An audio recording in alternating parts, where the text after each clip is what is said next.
This is Ken Stuzen. I'm a partner at Brown Advisory. Welcome to our Now 2020 podcast. Now stands for navigating our world.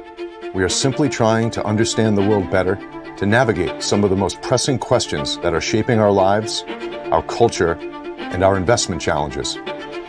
How will we navigate the future of capitalism, climate change, our geopolitical relationships, and perhaps, most importantly, how will the coronavirus pandemic affect these questions and so many others? Now 2020 is the place where we'll bring together thoughtful experts and people who are trying to make a difference.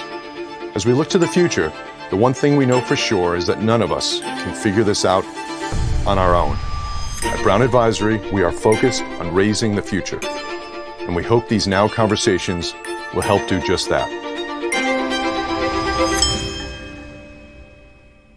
Let me talk a bit about performance with purpose and why it came about.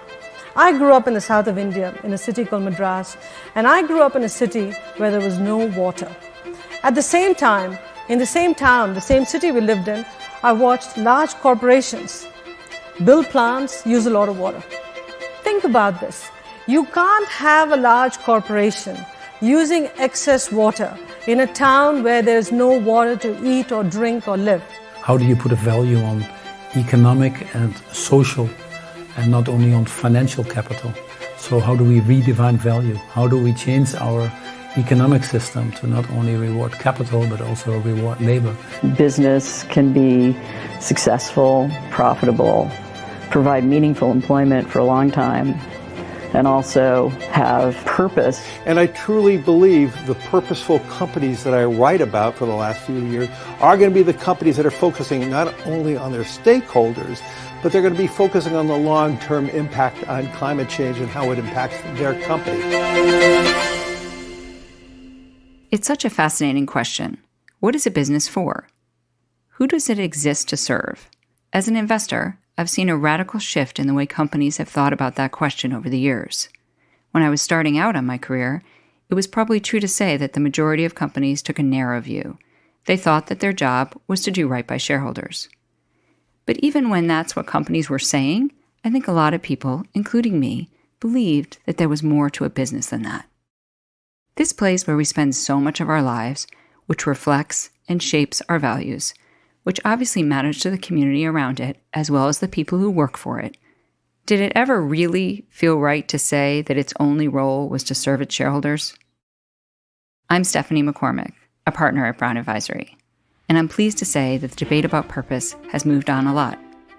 These days, most companies are comfortable with the idea that they have a purpose which goes far beyond their shareholders. One thing we do know is purpose has to mean something in order to be real. At Brown Advisory, our purpose is to raise the future. What do we mean by that? Well, for me, it's about finding ways in my work with clients, my colleagues, and our community to make the future better for all three. This is what gets me out of bed, and this is why I think it's so important for us to have this podcast. Because there are big questions out there still, and a really lively debate going on. That was true before the corona crisis, and it will be doubly true afterwards. When we talk about purpose, what exactly do we mean? How do we measure if our commitment is carried through into meaningful action? And is focus on purpose a cost to business? Or can it, in fact, be an advantage?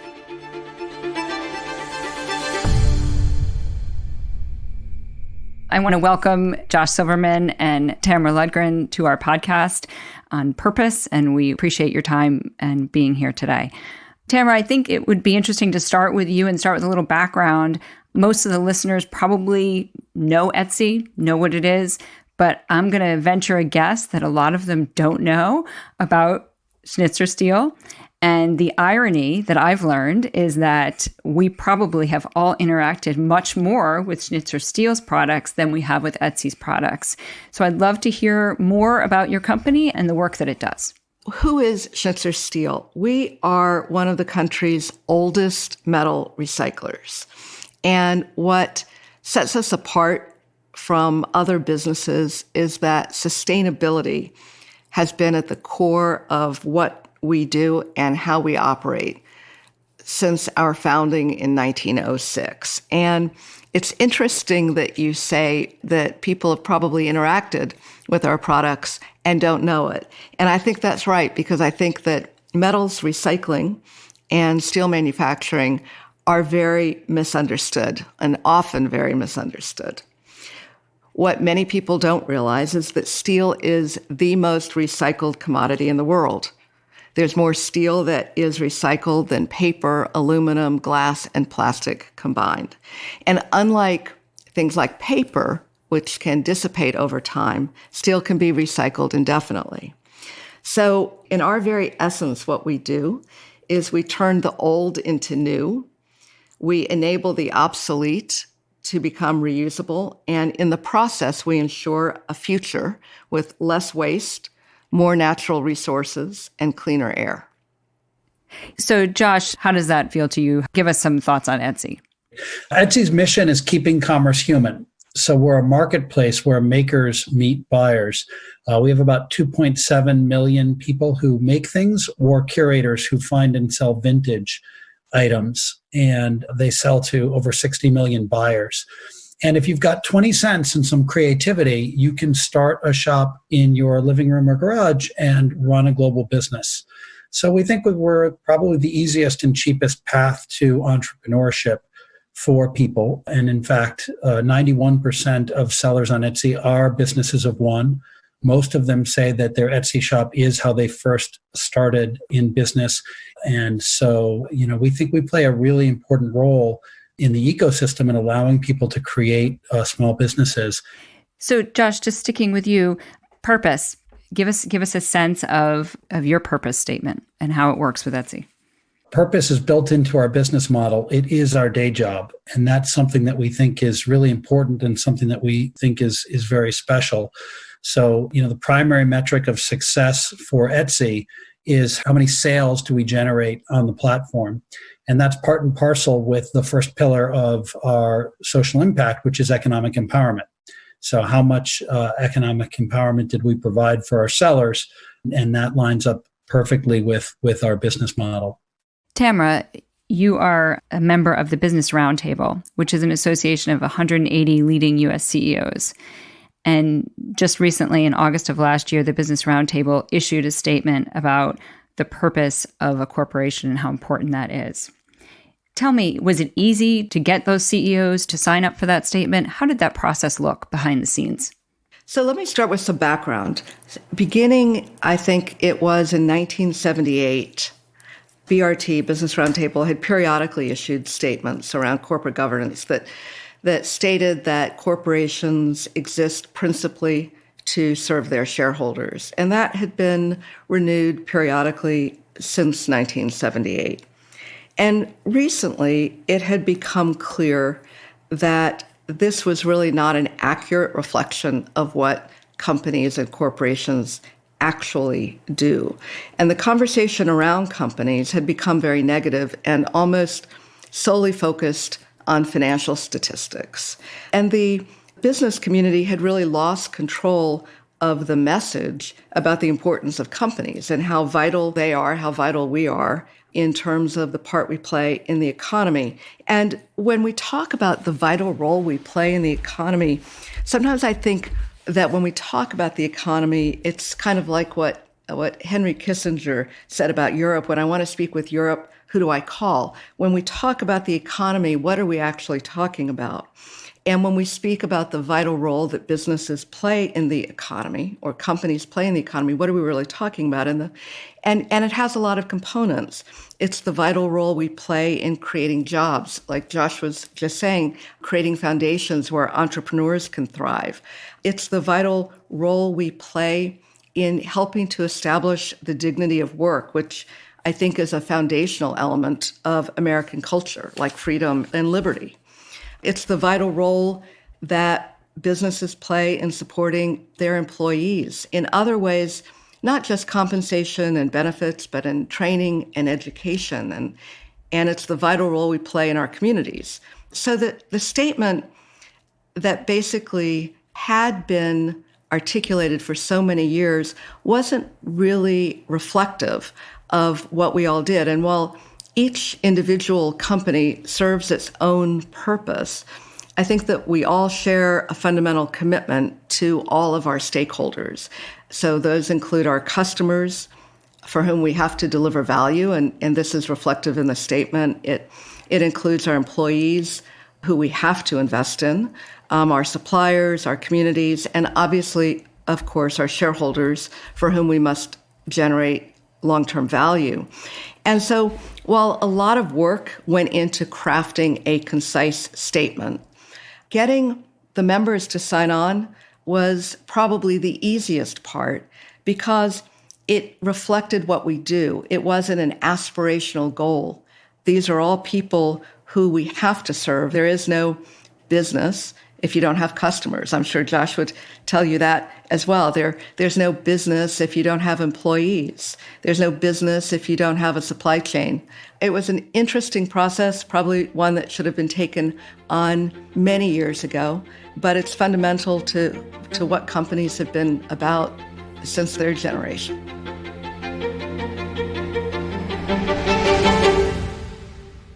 So Josh, you are not yet in the same league as some of the companies that are in the Business Roundtable, but what is your reaction when you hear that? Yeah, look, Etsy has cared from the beginning very passionately about being a good business and being a good citizen.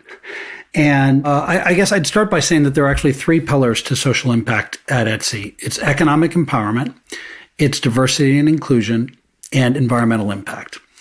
And around each of those, I've been at the company now just about 3 years. And so when I arrived, I asked us to focus and then measure and hold ourselves accountable.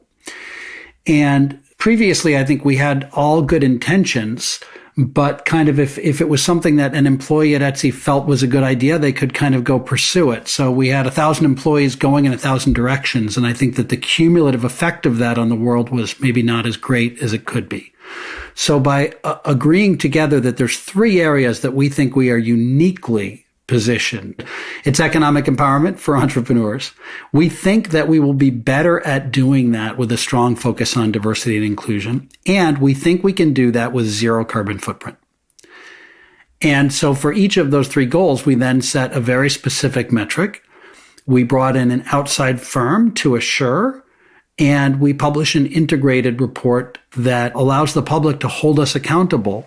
If I can spend a second on diversity and inclusion, we're very proud of the fact that gender representation in Etsy is far outside of what you'd see in any other tech company of our size. Where I think we had done at the industry average, but not better than the industry average, was on other forms of diversity.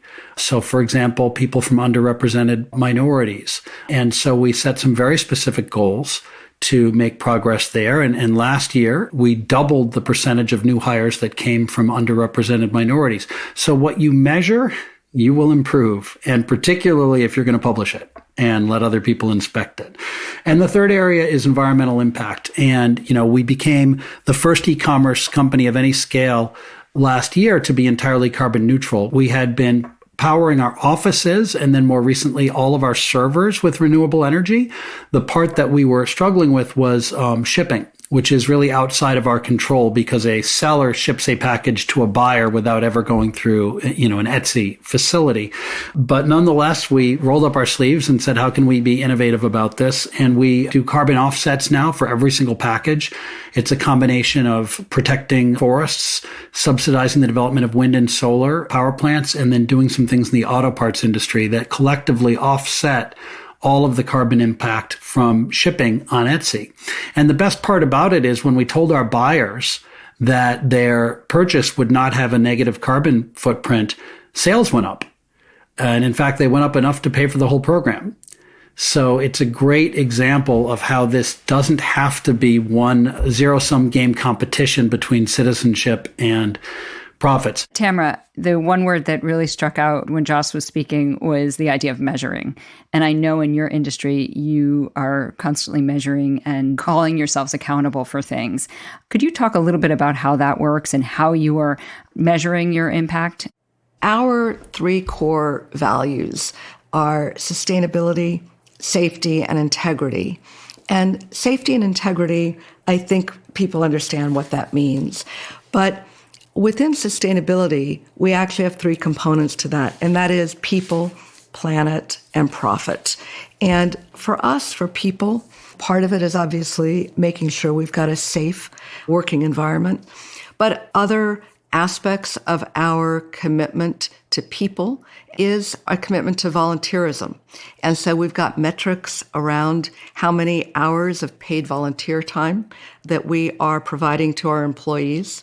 We're very focused, as Josh was saying with respect to Etsy, on diversity, inclusion, and cultural awareness, and have made some significant strides there, particularly in our industry, where it historically would not be viewed as particularly diverse, but we're a company that was built on a culture and a workforce that's always been broad-based, but maintaining that focus and making it a priority and measuring against it and utilizing tools like the Rooney Rule when we are looking to hire managers is very important. And to define that, that's really saying that when we have an opportunity for a manager position, we make sure that we are interviewing at least one diverse candidate for every one of those positions. And that starts at our lowest management level and goes all the way up through our board candidates as well. On the planet, we have air emissions and carbon-free electricity usage goals that are multi-year. And then on profit, we have profitability goals that are multi-year.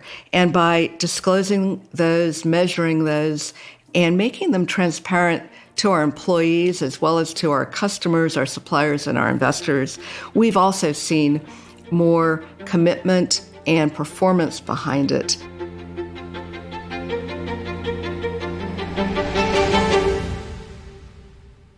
Josh, when you consider your 2.7 million sellers, how does that work with having them trust you all? Yeah, I mean, it's pretty high stakes, right? There's 2.7 million people and they are investing time and energy in their Etsy shop and they really want that to succeed. And so we really need to earn their trust, and trust is earned. It's not an entitlement. And, the other thing about running a marketplace is that we run a platform and it's our job to look out for the good of the commons. And that sometimes means making decisions that are unpopular in the moment, at least with some. There's hardly a decision I make that doesn't have some number of thousands of people be mad at me. Out of 2.7 million, there's going to be some that are mad over almost anything you decide. And so one of the learnings I've had over the years is it's not a popularity contest. It's not the decision that's most popular. It's the decision that's most effective to help them achieve their goals. So step one is, do we have a clear point of view on how to measure that? If it's just an opinion, it becomes very arbitrary. And who wants to tie their fate to someone else's arbitrary views, right? So we measure things based on what we call gross merchandise sales, which is the total sales on the platform.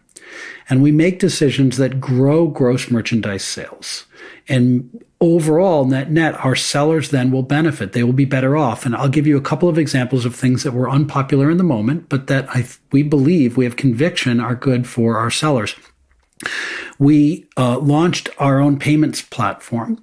And what we saw was that when buyers could see that they could pay through Etsy payments, they were more likely to purchase. And it makes sense. Etsy can have their back. We can trace the transaction all the way from front to back. We can intervene if something went wrong. It just provides a lot more safety and security on the platform. And so at some point we mandated that sellers need to adopt Etsy payments.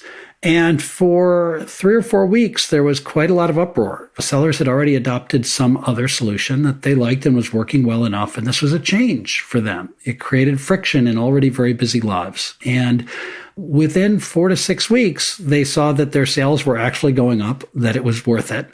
And they moved on. And you don't hear much from our sellers anymore about payments. It's part of life. We made another very difficult decision last year about free shipping. When we look around the world, hardly any place in e-commerce charges separately for shipping. And so Etsy stood out, and not in a good way, as being the only place left where you could pay a lot for shipping.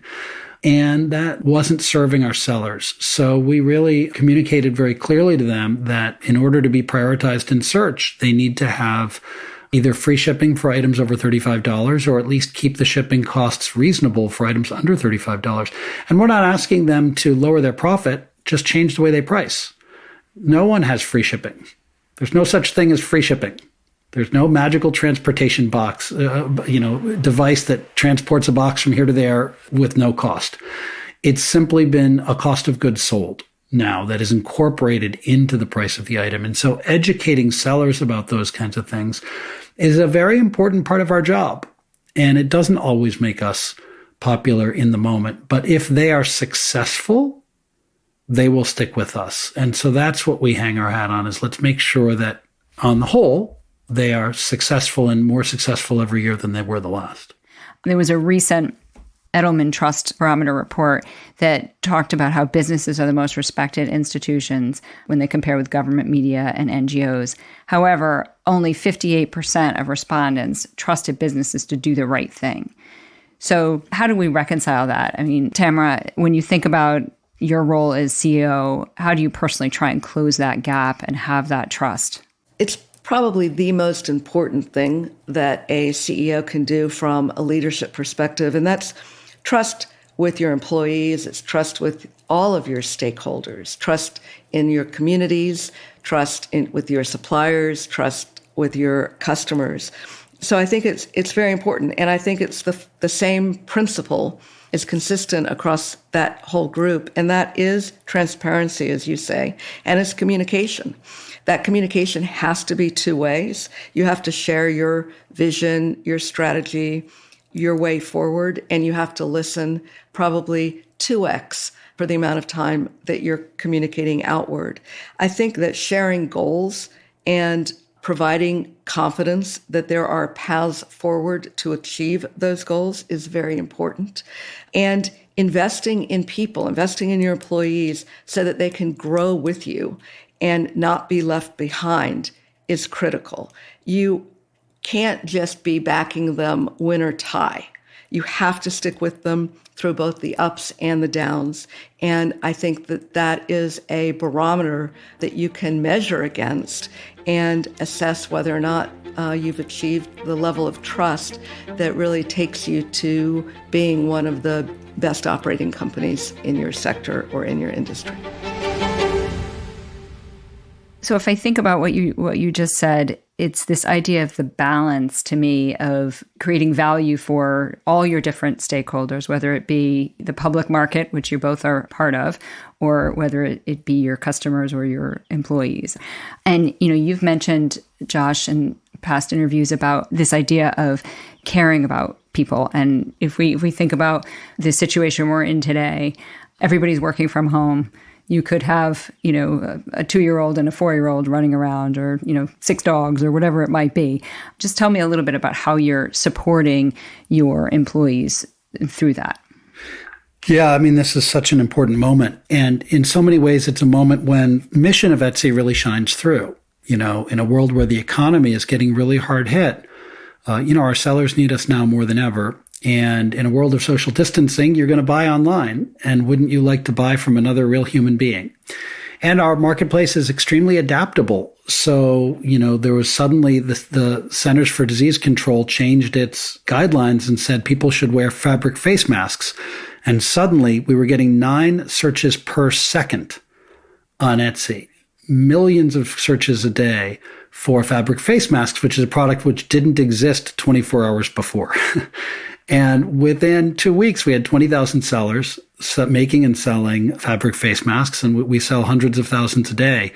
So, it's a great example of the sort of purpose of the Etsy marketplace, but there's a real human cost to that. So we were early in asking all of our employees to work from home and shutting down our office. And candidly, we're very fortunate to have the kind of workforce that can do that. If we were running a factory or a warehouse, we'd have a much harder time, or retail establishment. So we're very lucky. Josh, I know you do fireside chats. Is this something you've always done, or is this something that you just started during this crisis? We always try to be open and communicate regularly with the team.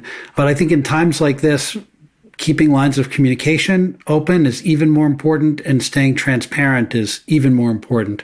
And so I have been doing fireside chats with my team where we try to create a really open and candid space to talk together. I also think there are other stakeholders that are very important. And so similarly, we want to make sure that shareholders understand what's happening with the company. And so while we normally wouldn't do an earnings release until the end of April, it felt like an awfully long time to expect shareholders to wait. And so as soon as we closed the first quarter, in the first couple of days of April, I actually did a fireside chat just to talk about the trends that we were seeing in the business and how COVID had affected our business to date and how we thought it might affect it in the future, just to be as open and transparent as we could be. And we got really great feedback from shareholders. Tamara, from your perspective, how are things at your company and furthermore in your industry in this crisis? I think that a crisis like the one that we are all living through right now, how you react to it, how your company reacts to it, reflects everything that you've put into it to date. You know, there's that phrase, adversity doesn't build character, it reveals it. And to me, adversity doesn't build culture, it reveals it. And I think that all of our cultures and where we're strong and where we need to do more is coming out very clearly during these times. So for us, most of our employees are not working at home. Most of them are at our facilities, keeping them open, servicing our customers, keeping the supply chain moving, providing support to our suppliers, and providing the materials that are needed for manufacturing to continue.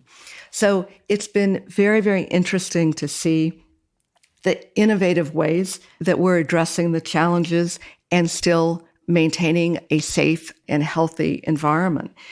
And then I think the other thing that's really important to focus on are all the different ways in which all of our companies have contributed supplies or support to those who are less fortunate. And it could be, in our case, we donated thousands of masks to local hospitals, and then we used our global network to source masks outside the U.S. and bring them in. And that's another way of feeling as though you can influence an outcome and take back some control. So they're all examples of courage in a crisis and the culture that we've spent years and years building. Well, I just want to take the time to thank both of you, Josh and Tamara. Hey, Tamara, it was great to meet you. Really enjoyed hearing your thoughts, and hopefully we get to meet in person sometime. I would hope that we'd be able to. So maybe next year, Brown will have a reunion of sorts, and we can do it in person if it doesn't happen before then. But I also very much enjoyed hearing all of your perspectives. And Stephanie, thank you very much for all of the questions. I think at the end of the day, we all have to keep focused on making sure that our future is better than our past. You know, you asked about trust earlier, and I think that our community needs to believe that we care about them as people and that we are looking out for their whole interest. They've got a lot riding on us, and it makes sense that we should be equally committed to their fulsome success.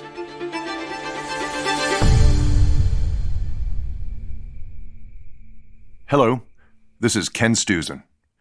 Thank you for joining us as we seek insights that help us navigate our rapidly evolving world. If you missed our first episode, a candid conversation with John Meacham, the Pulitzer Prize-winning historian, please visit the Brown Advisory website and click on the podcast link on our homepage. And don't forget to subscribe to the podcast. We will be back with another episode next week. Until then, please stay safe.